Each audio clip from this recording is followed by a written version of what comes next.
Quand votre partenaire fuyant devient soudainement distant, la plupart des gens essayent de s'accrocher davantage ou se braquent complètement. Mais les personnes ayant un style d'attachement sécurisant font quelque chose de totalement différent, ce qui donne réellement envie à la personne fuyante de revenir. Vous avez probablement déjà vécu cela. Un jour, tout semble parfait. Vous vous connectez, vous riez, vous parlez peu, être même de l'avenir. Et soudain, silence radio. Ces messages se font rares. Ces conversations profondes se transforment en réponse d'un seul mot. C'est comme regarder quelqu'un à qui vous tenez disparaître sous vos yeux, et vous n'avez aucune idée que ce vous avez fait de mal. Je vais vous montrer exactement pourquoi cela se produit, et la seule réaction qui lui donne vraiment envie de revenir. Mais d'abord, vous devez comprendre les deux erreurs fatales que tout le monde commet. Laissez-moi vous brosser le tableau. Lisa sort avec Jack depuis 3 mois. Tout se passe à merveille. Être un peu trop bien pour que Jack se sente à l'aise. La semaine dernière, ils ont passé le week-end entier ensemble. Ils ont préparé le petit déjeuner, enchaîné les séries, et Jack s'est même confié sur ses problèmes familiaux. Pour la plupart des gens, ce serait une expérience incroyable. Mais pour le cerveau fuyant de Jack, cette intimité déclenche toutes les sonnettes d'alarme. Alors, que fait-il? Il commence à prendre ses distances. Il arrête d'envoyer le premier message. Quand Lisa propose de se voir, il est soudainement très occupé par son travail. Il n'essaye pas de la blesser. Il essaye de se protéger de ce qui lui donne l'impression de perdre son indépendance. C'est là que la plupart des gens commettent une énorme erreur. Soit ils cèdent à la panique et commencent à courir après l'autre, soit ils sont blessés et prennent eux-mêmes leur distance. En réalité, ces deux réactions aggravent la situation. Mais il existe une troisième option que la plupart des gens n'envisagent même jamais. Et je vais vous révéler exactement à quoi cela ressemble dans un instant. D'abord, laissez-moi vous montrer pourquoi les deux réactions courantes repoussent en fait votre partenaire fuyant encore plus loin. Quand les personnes à l'attachement anxieux sentent quelqu'un s'éloigner, leur instinct est de s'accrocher. Elles envoient de longs messages pour essayer de rétablir le contact. Elles proposent plus de rendez-vous. Elles pourraient même vouloir discuter de l'avenir de la relation. Mais voici le problème avec les personnes fuyantes. Plus vous leur courez après, plus elles fuient vite. C'est comme essayer d'attraper un chat en lui courant après. La poursuite en elle-même devient le problème. Dans leur esprit, votre insistance confirme leur pire crainte, celle que vous vouliez dévorer leur indépendance. Les recherches du Dr Sue Johnson sur les styles d'attachement montrent que ce cycle de poursuite et de retrait est l'un des schémas les plus toxiques dans les relations.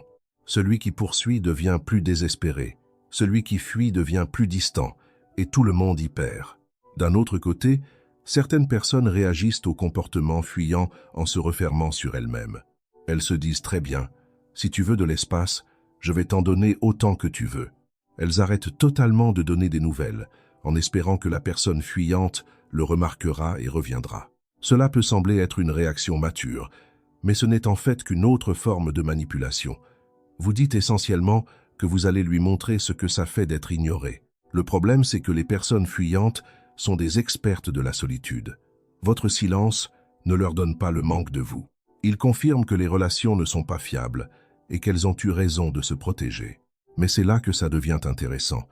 Il y a en fait une raison psychologique pour laquelle le fait de poursuivre ou de se braquer déclenche la même réaction chez les personnes fuyantes. Et une fois que vous aurez compris cela, l'approche de la personne sécurisante, qui est la troisième réaction, prendra tout son sens. Continuez à écouter, car je suis sur le point de vous montrer les mots et les actions exactes qui donnent aux personnes fuyantes l'envie de se rapprocher. C'est ici que les personnes sécurisantes sont complètement différentes. Elles ne courent pas après l'autre et elles ne se braquent pas. Elles font quelque chose qui semble presque trop simple pour fonctionner, mais qui est incroyablement puissant. Elles restent constantes. Quand un partenaire fuyant commence à prendre ses distances, une personne sécurisante le remarque sans en faire une affaire personnelle. Elle ne s'enferme pas dans des pensées comme « qu'est-ce que j'ai fait de mal » ou « il ne doit pas vraiment m'aimer ». Au lieu de cela, elle pense plutôt qu'il semble avoir du mal avec la proximité en ce moment. Mais voilà, il ne s'agit pas seulement de rester calme. Il y a en fait une manière bien précise dont les personnes sécurisantes communiquent pendant ces moments, qui déclenchent quelque chose de puissant dans le cerveau fuyant. Je vous montrerai les phrases exactes qu'elles utilisent un peu plus tard. Mais d'abord, vous devez voir cette approche en action. Laissez-moi vous montrer à quoi cela ressemble concrètement. Vous vous souvenez de Lisa et Jack?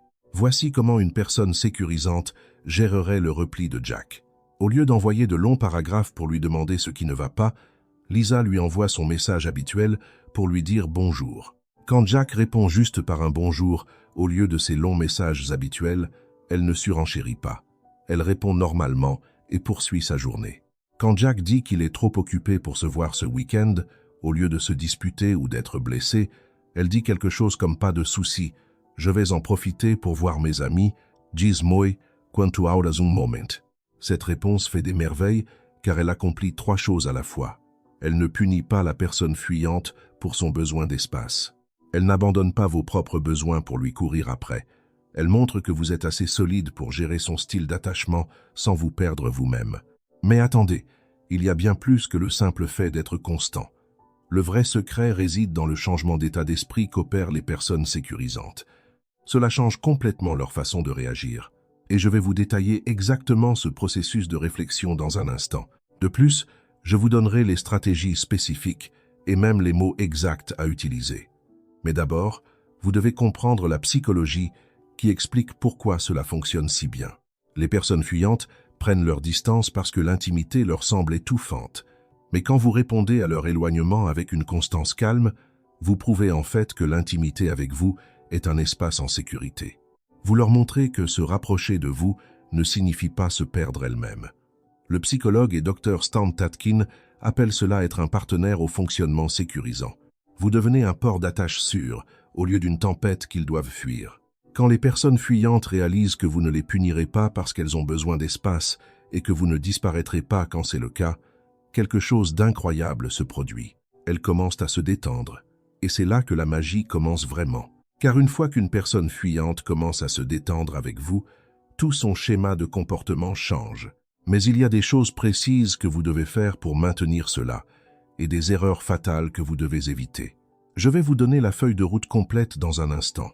La plus grande différence entre les personnes sécurisantes et les autres, c'est leur état d'esprit. Au lieu de prendre le comportement fuyant personnellement, elles comprennent qu'il s'agit de la relation que cette personne entretient avec l'intimité, et non de leur propre valeur en tant que partenaire. Une personne sécurisante se dit que la personne à qui elle tient a du mal avec la proximité en ce moment et qu'elle peut lui laisser de l'espace tout en restant disponible quand elle sera prête. Une personne à l'attachement anxieux pense qu'il s'éloigne parce qu'elle n'est pas assez bien et qu'elle doit faire plus d'efforts pour le reconquérir. Une personne fuyante craintive pense qu'il s'éloigne, ce qui prouve que les relations finissent toujours mal et qu'elle ferait mieux de se protéger en s'éloignant la première. Vous voyez la différence. La personne sécurisante ne ramène pas la situation à elle-même. Elle voit le comportement pour ce qu'il est, un mécanisme de défense et non un rejet. Maintenant, voici ce que vous attendiez. Je suis sur le point de vous donner les stratégies exactes, étape par étape, que les personnes sécurisantes utilisent. Ce ne sont pas de simples conseils généraux. Ce sont des actions et des phrases précises qui fonctionnent comme par magie avec les partenaires fuyants. Mais je dois aussi vous mettre en garde contre 3 erreurs critiques qui peuvent saboter toute cette approche, même si vous faites tout le reste correctement. Voici les stratégies pratiques pour réagir comme une personne sécurisante. Restez constant dans votre communication. Continuez à envoyer des messages à votre fréquence habituelle. Ne l'augmentez pas pour lui courir après. Ne la diminuez pas pour le punir. Si vous avez l'habitude d'envoyer un message par jour, continuez à le faire. Votre constance devient son point d'ancrage. Ne mordez pas à l'hameçon du conflit. Les personnes fuyantes créent parfois inconsciemment des conflits pour justifier leurs besoins d'espace. Elles peuvent chercher la dispute ou devenir critiques. Les personnes sécurisantes n'entrent pas dans ce jeu-là. Elles abordent les vrais problèmes quand les choses sont calmes, mais elles ne se laissent pas entraîner dans des conflits fabriqués de toutes pièces. Conservez votre propre vie, c'est capital. Continuez à voir vos amis. Continuez à pratiquer vos passions. Montrez par vos actions que vous avez une vie riche et bien remplie en dehors de lui. Cela vous rend en fait plus attirant pour une personne fuyante, car cela prouve que vous n'essayerez pas de faire de lui votre monde entier. Utilisez une communication calme et claire. Quand vous devez aborder le sujet de la distance, faites-le sans en faire un drame. Dites quelque chose comme « J'ai remarqué que tu semblais avoir besoin de plus d'espace ces derniers temps. Ça me convient. Je veux juste que tu saches que je suis là quand tu seras prêt à renouer le contact. » Quand vous répondez constamment au recul d'une personne fuyante avec sécurité plutôt qu'avec anxiété, vous commencez à reprogrammer son cerveau. Avec le temps, elle commence à associer l'intimité à la sécurité plutôt qu'à l'étouffement. Cela ne se fait pas du jour au lendemain. Les styles d'attachement fuyant se forment généralement pendant l'enfance, et ils prennent du temps à guérir. Mais votre réaction sécurisante sème des graines de confiance, qui peuvent grandir et se transformer en une véritable disponibilité émotionnelle. Les recherches du Dr Philip Shaver montrent que les gens peuvent réellement développer un attachement plus sécurisant avec le temps lorsqu'ils sont en couple avec des partenaires sécurisants. Votre réaction calme et constante n'aide pas seulement sur le moment. Elle peut réellement l'aider à devenir plus sécurisant de manière générale. Mais voici une chose cruciale qui échappe à la plupart des gens. Il y a des moments où même l'approche la plus sécurisante ne suffit pas, et vous devez savoir comment reconnaître ces situations. Je vais vous dire exactement quand cela se produit et ce qu'il faut faire. Mais d'abord, laissez-moi vous exposer les erreurs les plus courantes qui peuvent anéantir tous vos progrès. Même quand vous comprenez l'approche sécurisante, il est facile de retomber dans de vieux schémas. Voici les plus grandes erreurs auxquelles il faut faire attention. Ne posez pas d'ultimatum. Dire des choses comme « soit tu t'engages, soit c'est fini » fera fuir une personne fuyante à toutes jambes. N'analysez pas son comportement à voix haute. Des commentaires du style « je pense que tu t'éloignes parce que tu as peur de l'intimité » peut être vrais, mais ils donneront seulement à la personne fuyante le sentiment d'être critiquée et incomprise. Ne récompensez pas les mauvais comportements. Être sécurisant ne signifie pas être un paillasson. Si quelqu'un est constamment irrespectueux ou blessant, c'est différent d'un comportement fuyant, et cela doit être abordé directement. Parfois, même la réaction la plus sécurisante ne suffit pas à faire fonctionner une relation. Si l'attachement fuyant d'une personne est si prononcé qu'elle ne peut maintenir aucune connexion constante, vous devrez faire des choix difficiles pour votre propre bien-être. L'approche sécurisante fonctionne mieux avec les personnes fuyantes qui ont une certaine conscience d'elles-mêmes et qui sont prêtes à travailler sur elles. Si quelqu'un est complètement fermé et refuse de reconnaître ses schémas, être sécurisant pourrait ne pas suffire à sauver la relation. Voici ce qui est merveilleux dans le fait de réagir de manière sécurisante face à un comportement fuyant. Quand vous arrêtez de courir après l'autre, quand vous arrêtez de lier son besoin d'espace à votre propre valeur, quand vous restez calme et constant, vous créez les conditions exactes qui permettent aux personnes fuyantes de revenir naturellement. La personne fuyante, qui avait autrefois l'impression de se noyer dans l'intimité, commence à voir que l'amour ne signifie pas forcément se perdre soi-même. Et cela change tout. Mais ce qui est encore plus beau avec la réaction sécurisante, c'est que c'est le bon choix, peu importe ce que votre partenaire fuyant décide de faire. S'il revient, vous avez créé les bases d'une véritable intimité. S'il ne le fait pas, vous avez préservé votre dignité et votre respect de vous-même, tout en restant fidèle à vos valeurs. L'approche sécurisante n'a pas pour but de garantir un résultat précis. Il s'agit d'être le genre de personne dont vous êtes fier. Que vous finissiez ensemble ou séparés, quand vous réagissez avec sécurité au lieu de la peur, vous gagnez à tous les coups. Si vous avez affaire à un partenaire fuyant en ce moment, je sais que cela semble incroyablement difficile. Tout votre instinct vous dit de courir après ou de fuir. Mais la réaction sécurisante est toujours la bonne réaction. Non pas parce qu'elle garantit qu'il reviendra, mais parce qu'elle garantit que vous continuerez à vous respecter le lendemain matin. Si vous avez trouvé cette vidéo utile, n'oubliez pas d'aimer et de vous abonner.